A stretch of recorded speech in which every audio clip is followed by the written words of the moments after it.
आज हम पढ़ेंगे अंडरस्टैंडिंग पॉलिटिकल थ्योरी का बीए ऑनर्स पॉलिटिकल साइंस का सेकंड चैप्टर का सेकंड वीडियो। यानी फर्स्ट वीडियो में हमने राजनीतिक सिद्धांत के उपागम में दो उपागम पढ़े, यानी दो दृष्टिकोण पढ़े, यानी दो अप्रोच पढ़े या मान सकते हैं आप, जिसमें से ऐतिहासिक उपागम और संस्थागत यानी इंस्टीट्यूशनल उपागम हमने पहले भाग में पढ़ा। जिन बच्चों ने ये वीडियो पहला वीडियो नहीं देखा है वो पहले शुरुआत से वीडियो देखना शुरू हो, तभी चैप्टर वाइज आप लोगों को समझ आएगा। अब इस वीडियो में हम दो उपागम पढ़ेंगे, आदर्शी उपागम और अनुभविक उपागम। ये दो उपागम हैं। इस वीडियो में हम दो उपागम और एक फुल क्वेश्चन को कवर करेंगे। ये चैप्टर यहीं ख़त्म हो जाएगा। उसके बाद हम उदारवाद के बारे में पढ़ेंगे, वो अगला चैप्टर तीसरा है। आदर्शी उपागम हम दिए इसको मानवीय उपागम या नॉर्मेटिव अप्रोचेस याद रखना। कई बार एग्जामिनर क्या करता है, जो आदर्शीय उपागम है उसे ना शब्द इस्तेमाल करके मानवीय उपागम यानी नॉर्मेटिव अप्रोचेस शब्द का इस्तेमाल करता है, जिससे कन्फ्यूज़न रहती है। आदर्शी उपागम या मानवीय उपागम एक ही बात होती है। इस उपागम में के अंतर्गत मूल्यों से सरोकार रखते हैं, यानी मूल्यों पे वैल्यू पे ज़्यादा विश्वास करते हैं। उचित और अनुचित पे यानी सत्य और शुभ और अशुभ, सत्य या असत्य पे विश्वास कर सकते हैं। उचितता और अनुचितता पे विश्वास जांच करते हैं। उसकी जांच विवेक और तर्क वृद्धि के प्रयोग से की जाती है। यानी अधिकतर इसमें मूल्यों यानी वैल्यूज होते हैं जो उनको अधिकतर महत्व दिया जाता है। इसमें आप देखेंगे मानकीय उपागम के अंतर्गत उन मूल्यों से सरोकार रखते हैं जो शुभ और अशुभ यानी गुड एंड इविल्स तथा उचित और अनुचित राइट एंड रॉन्ग मतलब सही या गलत में अंतर करते हैं। ऐसे मूल्यों का सरोकार यानी ऐसे वैल्यू को रखते हैं, ऐसे मूल्य या वैल्यू को मानते हैं जो उचित अनुचित यानी राइट या रॉन्ग को में अंतर कर सकें। इनमें निर्देश की प्रधानता दी जाती है कि इस उपागम के अंतर्गत क्या होता है, उचित या अनुचित उचित की जांच मतलब सही है या गलत है उसकी जांच विवेक और तर्क वृद्धि का प्रयोग किया जाता है इसमें। यानी जो कोई वस्तु है ये उचित है या कोई घटना है ये उचित है या अनुचित है, इसमें कैसे बात की जाती है, या कोई बात रखी जा रही है, कोई तथ्य रखा जा रहा है, उस तथ्य को उचित समझा जाए या अनुचित समझा जाए, इसकी जांच विवेक और तर्क वृद्धि के प्रयोग से करता है ये उपागम। राजनीतिक सिद्धांत में आदर्श तथा वास्तविकता यानी आइडियल्स एंड रियलिटी मूल्य एवं तथ्य दोनों का समावेश है। यानी जो आदर्शी उपागम है राजनीतिक सिद्धांत के अंतर्गत, उसमें जो आदर्श है तथा वास्तविकता यानी आइडियल्स एंड रियलिटी है, जो मूल्य एवं तथ्य दोनों में समावेश है। यानी इसमें वास्तविकता पे ज़्यादा ध्यान दिया जाता है, जो क्योंकि मूल्य है होगा और वो तथ्य दोनों समावेश रहते हैं इसमें। आदर्शी सिद्धांत का संबंध राजनीतिक यानी जिसका संबंध किससे से रहेगा, राज्य, न्याय, स्वतंत्रता आदि के बारे में विभिन्न राजनीतिक विचारों के व्यापक चिंतन से है। यह चिंतन जो अधिकतर दार्शनिक प्रकृति का होता है। ग्रीक जो राज्य थे, जो पहले ज़माने में जो ग्रीक राज्य तो से थे, लेकर वर्तमान समय में सार्वजनिक राजनीतिक चिंतन एक सुस्पष्ट परंपरा रही है। इस उपागम में शामिल जो विचारक रहे हैं, जो थिंकर रहे हैं, उनके अगर नाम आप लिखेंगे तो एग्जामिनर पे अच्छा इम्पैक्ट पड़ता है। तो इस उपागम में शामिल विचारक हैं लियो स्ट्रॉस, माइकल ऑक्सफोर्ड, हन्ना अरेंटे और फ्रेडरिक हैक हैं। अब आदर्श मूलक सिद्धांत इस विषय में एक मूल्य आधारित यानी मूल्य युक्त दृष्टिकोण प्रदान करता है कि समाज विश्व किस प्रकार का होना चाहिए, यानी जो सामाजिक विश्व है वो किस प्रकार का होना चाहिए और किस प्रकार से उन्नति करना चाहिए, उसमें क्या परिवर्तन लाया जाए, इस पे ज़्यादा जोर देता है। यानी जो आदर्शवादी सिद्धांत है, आदर्श मूलक सिद्धांत है, इस विषय में एक मूल्य आधारित यानी वैल्यू बेस्ड, जो वैल्यू है उसकी मूल्य युक्त दृष्टिकोण प्रदान करता है कि जो सामाजिक विश्व है किस प्रकार का होना चाहिए, मतलब सोसाइटी वर्ल्ड है, जो सामाजिक विश्व किस प्रकार का होना चाहिए, किस प्रकार का कार्य उसे करना चाहिए, वर्क किस प्रकार कर रहा है, यानी जो समाज है वो वर्क कैसे कर रहा है, जो सोसाइटी है वो वर्क कैसे कर रहा है, वो कैसे करनी चाहिए, आगे फ्यूचर में कैसे करेगा, उस पर ज़्यादा ध्यान देता है। जो पूर्ववर्ती मौजूदा सामाजिक, राजनीति और आर्थिक ढांचे का वितरण देता है, यानी जो मौजूदा है, यानी जो पुराना है या जो नया है, वो मौजूद है जो भी है, जो सामाजिक है और राजनीतिक और आर्थिक है, उसके जो ढांचे होते हैं उनका वितरण देता है, कि उनकी जांच भी करता है कि फ्यूचर में उन्हें कैसा होना चाहिए। जबकि उत्तरी और उन लक्ष्यों और मापदंडों को प्रस्तावित भी करता है कि किस मापदंडों को लेके, मतलब जो सामाजिक विश्व है, जो सोसाइटी वर्ल्ड है, वो कैसे ग्रो करेगा, किस मापदंड को निर्धारित करते हुए जाएगा, और किन मापदंडों को ये दर्शाता है कि ये बेकार मापदंड है और ये सही मापदंड है, जिन्हें प्राप्त किया जाना चाहिए, कम से कम जो वंचित हो, भले ही उन्हें उसी समय प्राप्त ना किया जा सके, मतलब ऐसे मापदंडों को प्राप्त किया जाए जो जरूरी हो, यानी वंचित हो, यानी जो जरूरी हो, भले उनमें कितना भी समय हो या उस समय प्राप्त नहीं हो रहा है तो आप उसे आगे प्राप्त किया जाए, यानी आगे मौजूदा विश्व में उसे प्राप्त कर लिया जा सके। आदर्श मूलक सिद्धांत कर्तव्यों को सूचित करता है, यानी जो वक्तव्यों को सूचित करता है, किस प्रकार राजनीतिक समुदाय को किन मापदंडों का अनुसरण करना चाहिए अथवा किन पर आधारित होना। जो सामाजिक समुदाय हैं, पॉलिटिकल समुदाय हैं, जो कम्युनिज्म है, जो सब पॉलिटिकल समुदाय हैं, वो किस प्रकार का मापदंड अनुसरण करना चाहिए उसे और किन पर आधारित होना चाहिए, ऐसी की अवधारणा प्रस्तुत करता है आदर्शवादी। ये उपागम, इसे मानवीय उपागम भी कह सकते हैं आप। जो सोसाइटी कैसे होगी कैसे नहीं होगी, उस सभी चीज़ों पर इसमें विचार करता है। अगर ये वीडियो आपको अच्छी लगे, मेरे चैनल को प्लीज़ सब्सक्राइब करें, वीडियो को लाइक भी करें तथा कमेंट में लिखें कि ये वीडियो कैसी है, क्या सुधार किए जा सकते हैं इन वीडियो में, और आपको जिन जिन कॉन्टैक्ट या बुकों पे आपको नोट्स चाहिए प्लीज़ कमेंट में लिखें कि आप जिन जिन सब्जेक्टों पे आपको नोट्स चाहिए वो सारे प्रोवाइड कराए जाएंगे।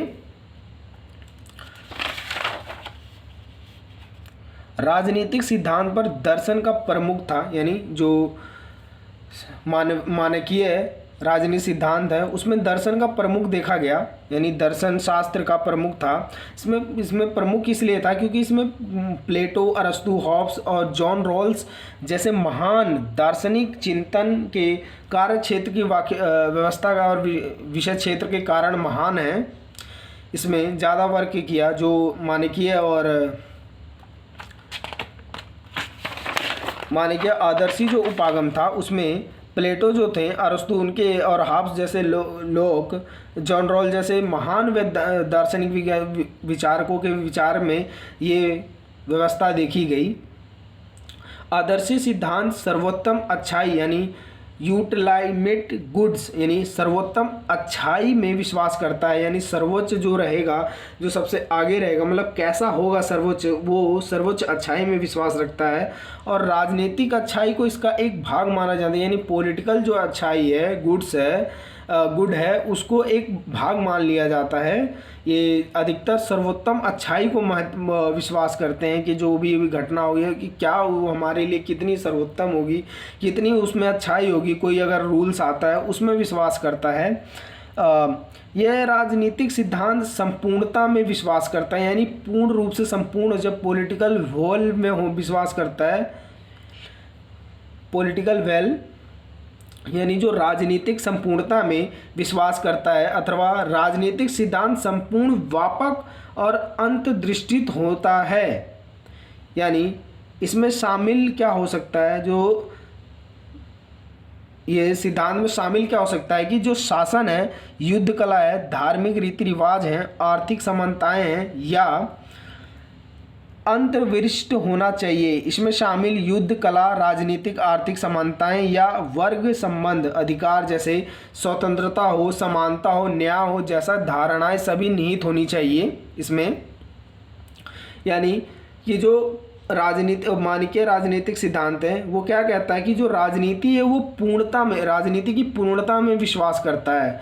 अतः ये सिद्धांत संपूर्ण व्यापक होना चाहिए और अंतर्दृष्टि होना चाहिए। ऐसे सिद्धांत जिसमें शासन भी शामिल हो, युद्ध कला भी शामिल हो, धार्मिक रीति रिवाज भी शामिल हो, जो आर्थिक समस्याएं या वर्ग संबंध तथा अधिकार जैसे कि स्वतंत्रता, समानता, न्याय जैसे धारणाएं सभी निहित होनी चाहिए इसमें आदर्शी राजनीतिक सिद्धांत एक महत्वपूर्ण विषय आदर्श राज्य और सरकार का सर्वश्रेष्ठ स्थायी स्वरूप ढूंढ रहा है। यानी जो मानकीय आदर्शी उपागम है वो चाहता है कि एक आदर्श राज्य हो और स्थायी जो गवर्नमेंट होगी उसमें ये एक सर्वश्रेष्ठ स्थायी गवर्नमेंट होना चाहिए, अस्थायी नहीं चाहता ये।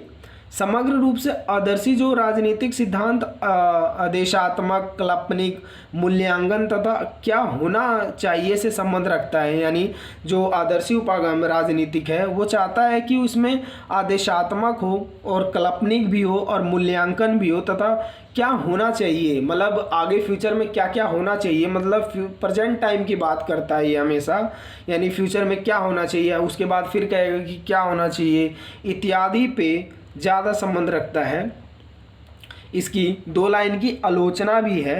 आलोचना इसलिए है क्योंकि ये अधिक नैतिक है और काल्पनिक और स्वप्नलोकी है। क्यों? क्योंकि ये बहुत से विचारक ये मानते हैं कि ये नैतिक होने के साथ कल्पना है, ये राजनीति के साथ वास्तविकता से नहीं जुड़ा है। यानी इसमें फ्यूचर टाइम में क्या वास्तविकता है, आदर्श राज्य क्या है, इससे नहीं जुड़ा है। ये काल्पनिक है, इसे सच में नहीं माना जा सकता है। यानी जो पॉलिटिक्स है वो रियल पॉलिटिक्स नहीं, यानी वास्तविकता के साथ ना जुड़ के ये हमेशा स्वप्नलोकी है, ये सपनों में सिर्फ हो सकता है, हकीकत में नहीं हो सकता, ये कल्पना की जा सकती है, ऐसे उपागम कहता है, आलोचक कहते हैं। आलोचना मतलब होता है कि इसकी मतलब बुराई करना, आलोचना करना इसकी कि कैसा बर्ताव है इसका।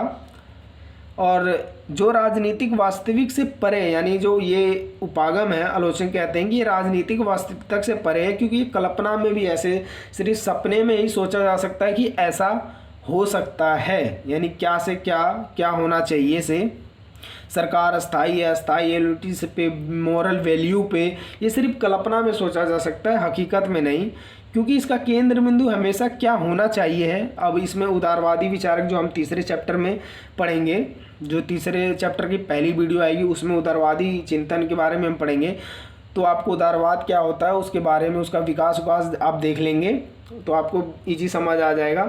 उदारवादी चिंतन से मूल्यों पर आधारित होने का कारण यही कमी है कि मूल्य हमेशा सापेक्षित होते हैं और वो कभी सार्वभौमिक नहीं हो सकते। यानी जो मूल्य है वो सापेक्षित होंगे, मतलब लिमिट होगी उनकी, वो कभी सार्वभौमिक नहीं हो सकते, यानी बड़े पैमाने पे नहीं हो सकते, ये छोटे से लिमिट में रखते हैं, इसलिए उदारवादी इसे आलोचनित करते हैं।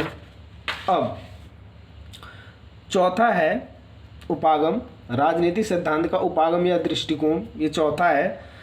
इस उपागम का ये चौथा लास्ट उपागम है। उसके बाद हम इसमें राजनीतिक सिद्धांत की प्रासंगिकता है, एक क्वेश्चन है जिस पे हम चर्चा करेंगे।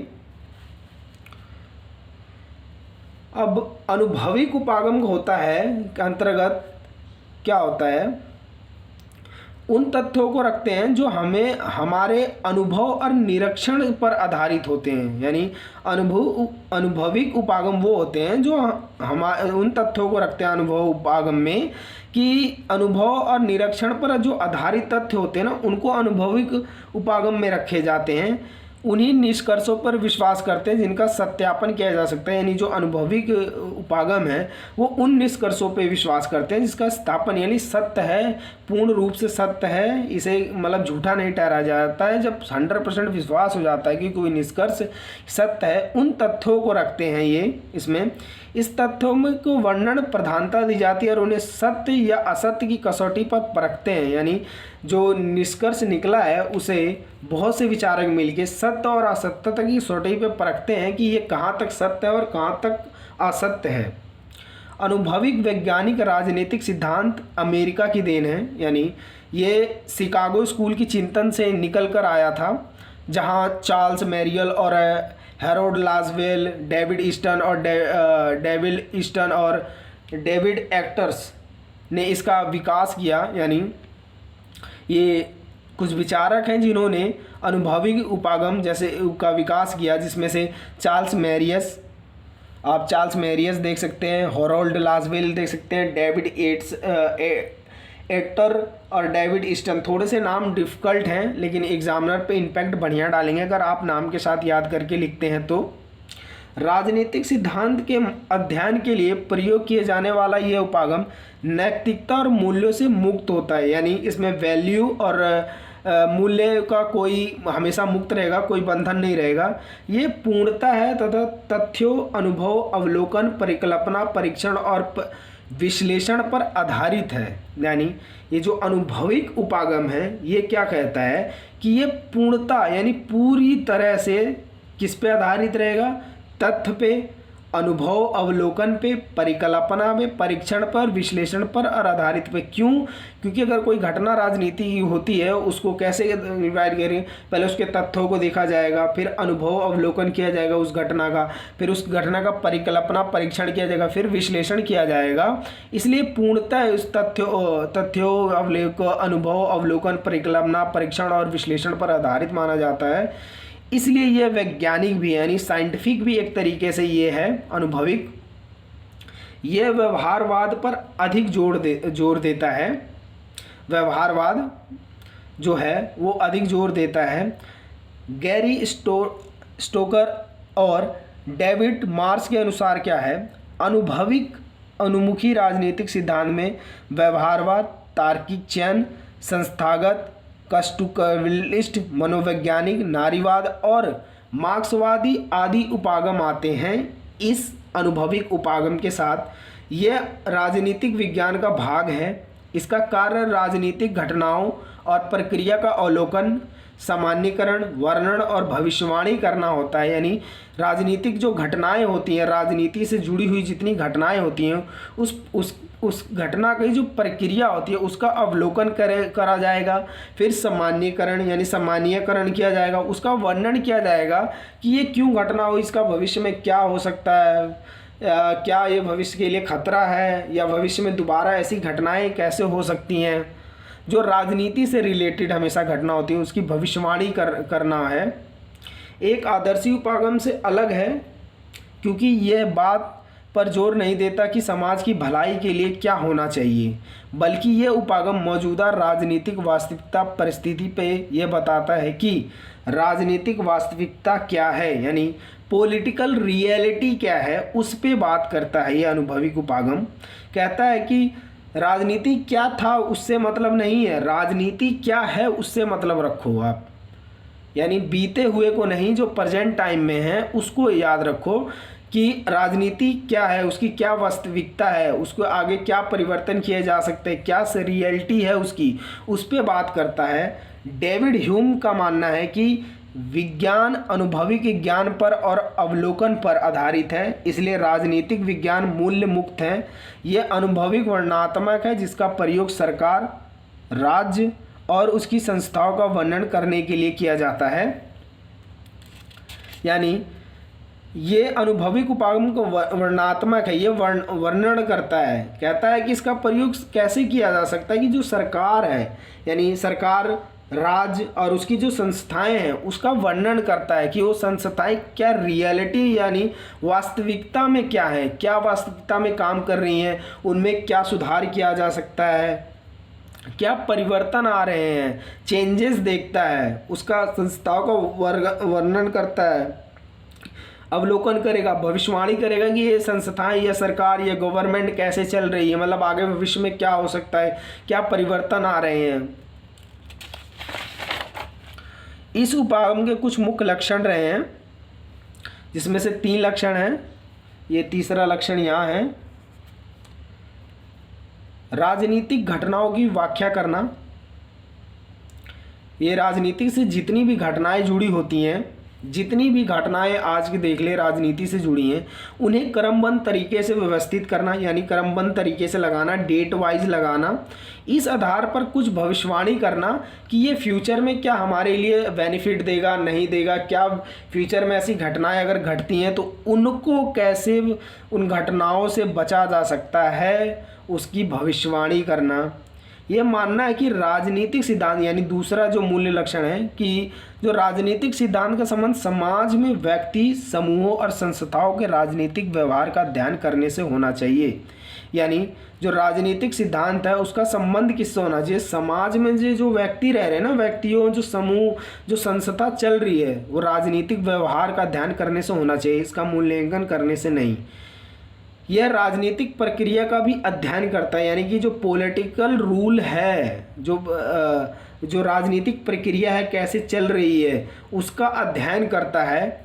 इसका मुख्य लक्षण ये है कि इसमें जो सामाजिक विज्ञान है द्वारा विकसित की गई जो धारणाएं होती हैं वो राजनीतिक विज्ञान के अध्ययन के लिए अपनाई गई थी। यानी जो समाज है वो उसकी जो विज्ञान है, मतलब सामाजिक विज्ञान है, उसके द्वारा विकसित की गई धारणा जो है वो राजनीतिक विज्ञान के अध्ययन के लिए अपनाया गया है। जैसे कि जो शक्ति, इसमें एग्जाम्पल के लिए आप शक्ति, विशिष्ट वर्ग, नीति निर्माण, राजनीतिक व्यवस्था और संस्कृति आदि आप देख सकते हैं।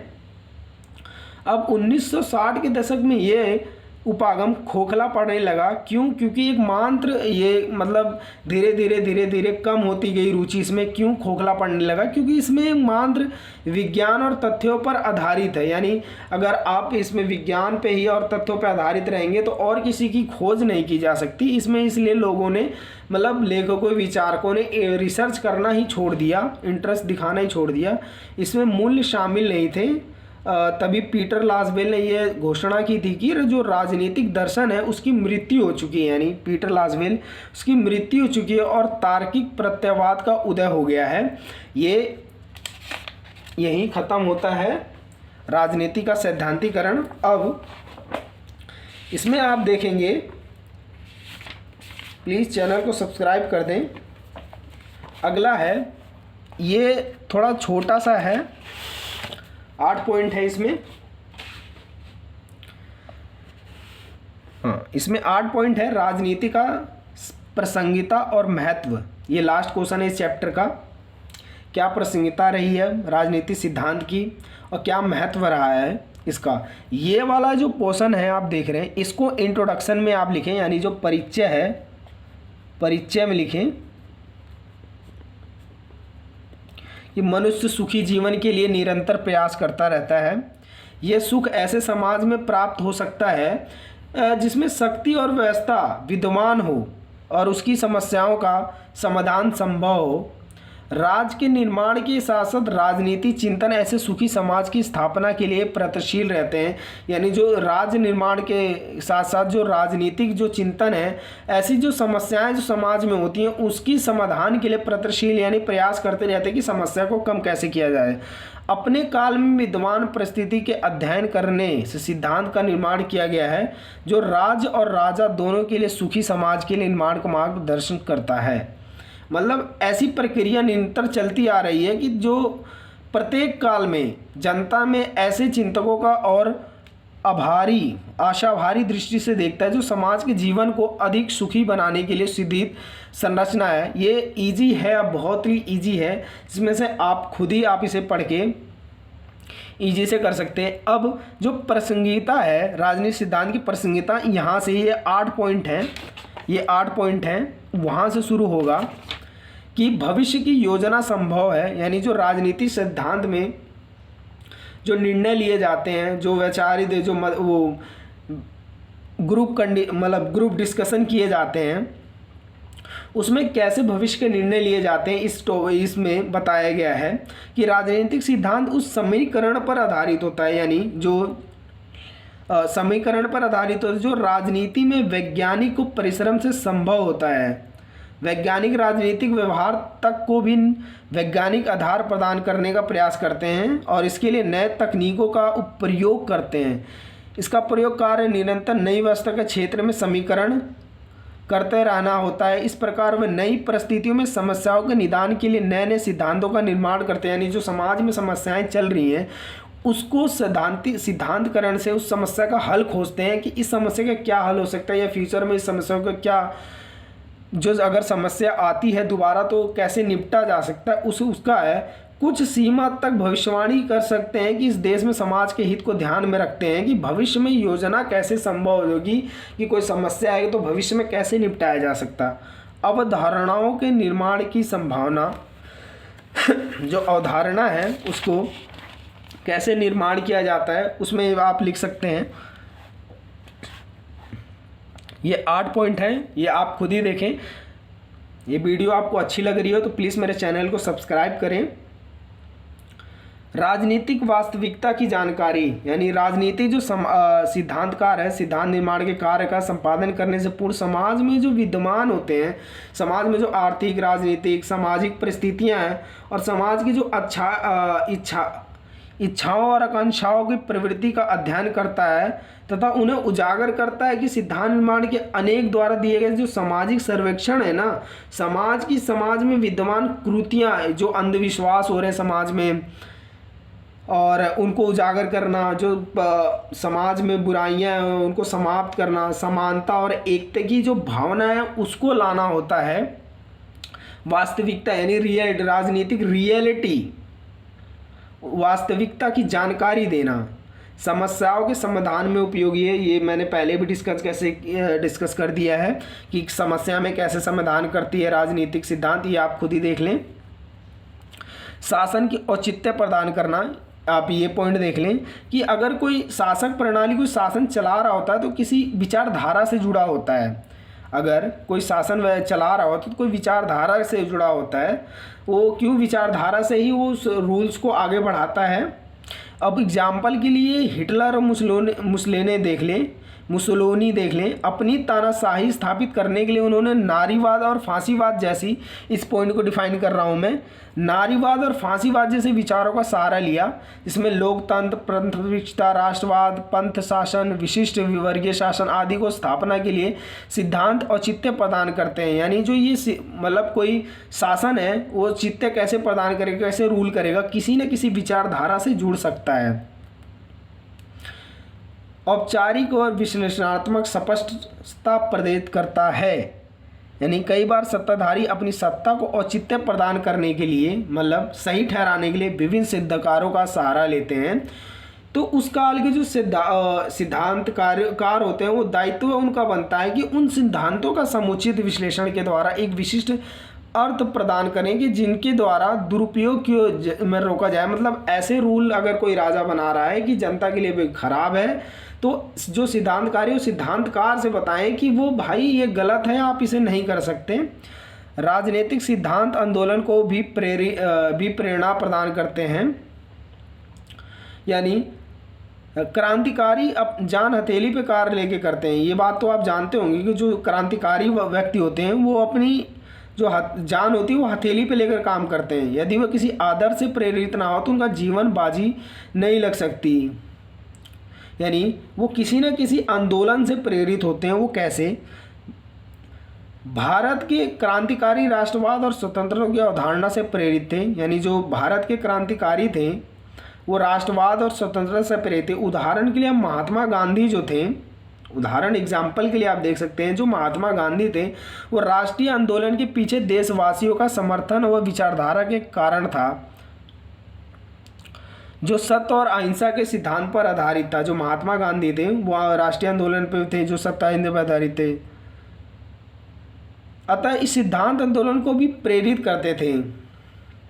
ऐतिहासिक समझ, तुलना, अध्ययन को स्पष्ट करना और सरल प्रदान करना, कैसे हिस्टोरिकल है, ऐतिहासिक जानकारी देता है कि राजनीति सिद्धांत अध्ययन के विकास वस्तु की पूर्ण ऐतिहासिक जानकारी देता है। जैसे आज हम जिन सामाजिक आर्थिक समस्याओं में घिरे हुए हैं उनकी स्वरूप व समाधान राज्य की उत्पत्ति से पूर्व क्या था, यानी जो समस्याएं हैं आज हम घिरे हुए जिनसे, उसे राज्य जो स्टेट है उसकी उत्पत्ति से पूर्व कैसी थी समस्या, राज्य की जो उत्पत्ति क्यों और कैसी हुई, ये समस्या का समाधान कैसे हो सकता है, इसमें जो समस्या का समाधान के लिए क्या कदम उठाए गए थे, राज्य किन सत्रों से गुजरने के पश्चात राष्ट्रवाद बना, इन सभी भविष्य का ऐतिहासिक समझ और तुलनात्मक अध्ययन को स्पष्टता और सरलता प्रदान करती है। यानी एक प्रेजेंट टाइम को बता रहा है, एक फ्यूचर टाइम को एक अतीत को बता रहा है, एक वर्तमान को बता रहा है कि अतीत में कोई चीज़ कैसी थी और वर्तमान में कैसी होगी, इस पे है।